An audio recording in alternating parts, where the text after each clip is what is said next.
Jarman jira jemi mucaan Jarman hin jiru mucaan faamilii kiyya. Eda wajjinaa so inni turre miseen jiraan. Kaayiroo da jira. Mucaan kan jiru as Kaayiroo nu bira jira. Mucaan Kaayiroo da jira. Mucaan Jarman jira hin baaliyyoo tu gurgurtee jirta. Dubbare shabiibet mee maal jedhu?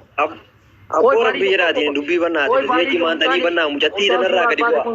Ani hadhallee taanaan dhaggeeffata. Hadhallee taanaan burillee taanaan jechuudha. Dhugaartu isheen timee simbira waa jirullee an gaabii keessa dhaggeeffadhee maan an dhaggeeffanne. Wayitaan waan dubbii dhugaa dubbadhu. Taratara dubbanne jennee taratara maan dubbanninu. Wayita kiyya maan qabdan. Dubbii dhugaa dubbachaa jiraatti ragaa wajjin qopheessi kaa baaliyyoo. Laala. Ragaa wajjin si dhiibas jedheera. Naasa'ini akkasii dhufetti. Seenaa dhiisi haa dubbatu dhiisi. Haa dubbatu dhiisi. Dubbadhu. Laalla. Dhaggeeffata Oromoo tokko faaree jechuun daqiiqaa lama bichaa naa kenna daqiiqaa lama dubbanna marti kenna. Garuu waan dubbadhee fitu daqiiqaa tanna elan dubbatina. Maaliif ilmoo namaa ta'ee namni hin dogongorree jiru. Bilisummaa yoo fotoo wayita duraanii gooddanyaa isii yookaan ammoo fikiranyaa isii kan wal jaalatte tokko wajjin kaatee jette fotoon sun hin kaayama. Sii galee fotoon sun hadha maaliif gadi bahuu danda'eedha. Wanni isin beekuu qabdan mucattii tana bultii isii balleessuudhaaf isinii galaami. Jiruu isii yookaan ammoo akkaataa isin ibsaa wajjin hin jiraanne balleessuudhaaf. Nuti dammoo jechuudha ijoolleen si koomandoo mucattii tana ta'e jennee ofitti qabnee fudhanneemi irratti duuluun qabnu. Maaliif erga ijoolleen harargee akkasitti arrabsaa baatee jechuudha sababa kennaan sababa ibsaatiin akkasii arrabsaa baatee ibsaa irratti arrabsame nu jala deebinee arrabsuu hin qabnu. Wannan asitti muguddaan wanni isin fotoo fiddanii asirratti fiddanii mucattii asirratti ayibaaftanii wallaahi billaa hadhallee burillee itti gaafatamtan. Antanuma isin hin jedhe. Baaliyyoo. Galatoomaa kunoo. Baay'ee waan tokko beeku baaliyyoo. Namni fakkeenyaaf obsaamee yeroo tokko carraa naa kanna yeroo tokko baaliyyoo. Nu gandummaa keessa seennee osoo hin ta'in Goy baaliyyoo gaafii gaafadha. Fakkeenyaaf ati garfireendi wayii janajjantee osoo si wajjin jirtu si irratti nama biraa dhaqxee osoo xabbasti hagam si guba. Mucaadhaaf sagalee ta'aa jirraa bara. Bakka nama miidhamaa sana ejjichaa jirra malee gandummaadhaan deemaa hin jiru asitti. Dhagaya abboo mee gisee takka seenu ati har'a ilma baaleeti. Koy. Maa mucattii ta'een akkana gurreettu kana. Maatii as baate kun takkaa dubbatu. Mee abibeetu Baabureen ji'a meeqa si kadhatee diddeemi fakkeenyaaf seenummaan tun amma ila. Ilma biyyaati baabureen ji'a meeqa kadhatee didde jedhe. Ammoota haqiiqaatti nam tokko yeroo bultii wali seenu waan na dura dabarsite sin gaafadhu wanni atillee na dura dabarsite sin ilaallatu jedhee walitti seena namni tokko jechuudha. Ajandaa kan ammallee namni fide ijoollee harargeeti. Ijoolleen harargee mucoo tanan jibbanii. Ani mana banee amma fakkeenyaaf saayinni laayii ibsishaan fida. Ibsishaa waan kana jaaladhe naa taate keessaa bayaa isiniin jedha dhibbatti nama mara beeka baaliyoolleen hin beeka. Yoo dhiistanoo hin fokkata wallaan balqaba. Ajandaa ijoolleen harargee maayikee dubbi matee ture. Dubbi matee ture. Namni tokko laayivii duraan dabarse nama amma jaalatee itti heeruma sanii himamoo hawaasa guutuu gabbahee hima. Isa qofaa hima. No, ishiin bar laayifii kana hin cufamne bar osoo laayifiin kun cufaa ta'eetis ishiin osoo kan hojii reerisiin qabdu garabdee deemte. Sira kuni fotoon laala fotoon 2020 kun fotoon amma iPhone kan ni mili. No. Namni gabaabaan hin dulloomu. Namni gabaabaa. Seenaa Wanti namni gabaabaan metanii mucatii tana takkatti irratti gajjettanii fotoon kuni kan gara torba kaabee fotoon. Nuti amma fakkeenyaaf ibsishaan maakii fuudhuu jibba isaa osoo qabaachuu hin taane jaalalan maaliif ilma dhiiraa tokko gowwoomsiti?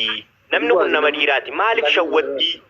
Fakkeenyaaf obboleessi keenya yoo arguu dadhabe waan kana nuti garaan foon tokko waan kana kaa'utuu jaallannu ittiin dhiisnu dubbannee nuti bakka gara nu ilaallatuun dhimma keenya dubbannee utuu nuti itti himnu haa itti galuudha malee nuti ibsishaan maakii ammuma kee yaadisuudha miti yaadna keenya sii galee micoon tun jaalala dhugaadhaa laayivii dhugaadhaa mucaa kanaa wajjin gaggeessaa turte dhaggeeffadhu waliin gaggeessaa turte mucaan kun yeroo baay'ee wajjin mungkin ilmoo walirraa dhabuu danda'a waa'ee kanaan beeknu. Maaltu bultii namaa keessa inni fotoo asirratti ol nama baasisiiseetiin mucattii tana mataa nyaatanii. Mucichi jaalataa jira. Ani michoon tuni jaalalleetii yaajee edda dubbatee jira afaan isaatiin dhaggeeffadhu. Michoon tuni nuti ibsishaanis keenya mucaan kunis keenya fakkeenyaaf akka nama tokkotti. Jaalalti dhugaadhaa sun jaalala dhugaa saniin nama jaalachuudha malee maaliif ilma dhiiraa kana sossobdiidha. Michoon tun arraan tana mucaa keenya kana arraan tana jaalala keessa sossobde waan ta'eef horiifillee michoon tun ibsishaadhaaf hin toltu waan jaamuutu quuqama lammiif kajaamuun nutti dhagaamee ibsishaadhaaf nu dubbise malee nuti hinaaffaa ibsarraa qabaanneetii miti sii galee. Inaafaa miti, inaafaa qabaatanii isin jiraan jiru waan isin jaaru maal gocha miira mujattii tuutanii jecha kiyya malee jechuudha waan isin beekoodhan inaafaa hin jedhamu warqul. Otoon kun evidensiin kun maaliif gabbeedha mujattii kana miidiyaa irraa balleessu. Nuti kan kana gabbaafnee fi dhaggeeffadhu isii fi fakkaattota isiitiif viidiyoon kun suuraan kun gabbee. Osoo inni fakkeenyaaf jaalala dubaara san qabaachuu qabdu. Ijoollee bari jedhama bilaashuma biduuf dammale gurbaan namni tokko laayifii mataa isii qaba waan dura dabarsite nani ilaallatu jechaan jiru immoo ibsisaan kun ganama galgala isin amma bilaashuma dubbataa jirtanii bar mucaan Kuni bara ammaan tanaa caaltuu kun bar waan saboona kana gisee takkittiin dubbadha nan buusina saboona ta'e miti suuraanu ta'uudha suuraan amma mucaa kanaaf isii fa'aa bikka biraankii hojii dalagaa akka gartan waan irra yuutuba irratti jara duraan biraankii aboo adiikatti taate tun adiikatti amma dhiyeenya ta'eeti michoo wajjin dhalaan gizee mana bultu gizee mana wajjin jiran hin saalfattu bakka waa hunda firraa buustee rifeensallee akka barbaadetti hidhattee suuraa wajjin la suuraan nuni beeksifti bar suuraan zaban ammaati suuraan duru adda beeksifti bar suuraan nuni beeksifti foto arraati miti bar suuraan faanuman yaadan taane oofunurra ani wallahi namni waan biraa sota dhalaa waan biraa sota gasii kana keessa hin teette isin gadi darban jechuun yaada yoo akkana riyaatti wanna riyaatti dhageettaa miti yaanni garagara ta'e naman dabirree yaaduma jechuun. Ila an baalii dhageeffadhu fi boleessu ziyaad ani amma baalii yoo kana wal kabanyaan tadhise malee inni waan fidaa ofiin deemin garuuyyuu namni biraa namni nan beenu ol seentanii waan man beeni dhoyfattanii haasoftan kun dhalallee akkanaa tana duuban sagal kun keessummeessitee jedhu keessummeessu nama akkasii mana kana keessatti tun obboleessu ati itti fufiiti No rakkoon qabu. kadiyyaatimi koo isii kennaa ziyaad jarra No rakkoo. eshi micayyoon tun badiin qabdu ka jettanii irraa dubbatan suuraan eessaa yaa'ee kun mulu Tilaan isitti maa jira barcoo kana bichaan kuma lamaa fi torbaati kun qawwee biraangii dalaganiiti bir dhugaa jaalala maal taati kun qawwee biraangii dalaganiiti mucaa kana hayyuu jaalatu maalii baay'ee ibsii kana qabaachuu qabda dhugaa jaalala ibsii ishaan beeka goddanyaa hin hojii isaa maal taate yaa goddanyaa kee tanillee mucaa sanin jaalladha akka oromummaattis akka muslimummaattis That's it, bro. micayyoo ka cubbifte samiiraa santu cubbifte samiiraa santu sa cubbisee sati isitti deebisa yoo akka seeraa taate olii galteen kenna kan Shigale? Ayyee.